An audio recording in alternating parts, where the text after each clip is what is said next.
Very good evening, class 7th. This is my video on the chapter 2, that is force and pressure motion. What is motion? Okay, so an object is said to be in motion or moving when its position changes with time. Any object, when it changes its position with time, it could be said in motion. Either it would be called as a stationary object. Okay, so this is a simple definition to understand the motion.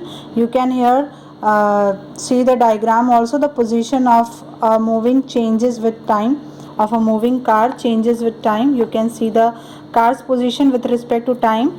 It is over here and after some time it moves over there, है ना? After few second car reaches here. Okay, so this is called as motion when you change your position with respect to time. Okay, now types of motion.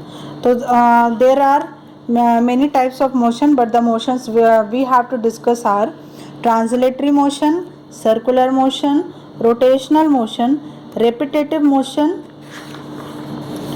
and in repetitive motion you have to discuss a very important topic, that is simple pendulum. Okay, after that you have to we have to discuss about oscillatory motion, random motion. Okay, so these are the types of motion we have to discuss. After that we discuss about, now see there in your page 32 the diagram is also given over here. You can easily understand the types of motion. See, translatory motion, circular motion, rotational motion, repetitive motion, oscillatory motion. Now translatory motion, two types: rectilinear, curvilinear. Okay, then repetitive motion, two type: periodic motion, non-periodic motion, and then oscillatory motion, one type, that is random motion.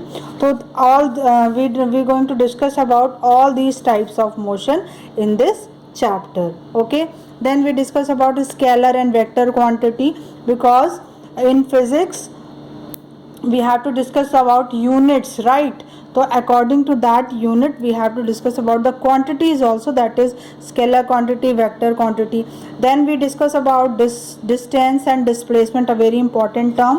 What is distance, what is displacement. Then we get the idea about speed, uniform, non-uniform motions, and graphical representation of the motion. These all we gonna discuss about. Then we discuss about mass, weight. So these what I am trying to tell you, that these are very important topic of physics in term of mechanical physics, that is in term of motion. What are the important that things? The difference between distance and displacement, difference between mass and weight. So these are very important things which we should be very clear in your mind. Okay, so in this chapter we gonna discuss all these things. So my rest of the videos are going coming for the same chapter, so please follow them. Okay, thank you everyone.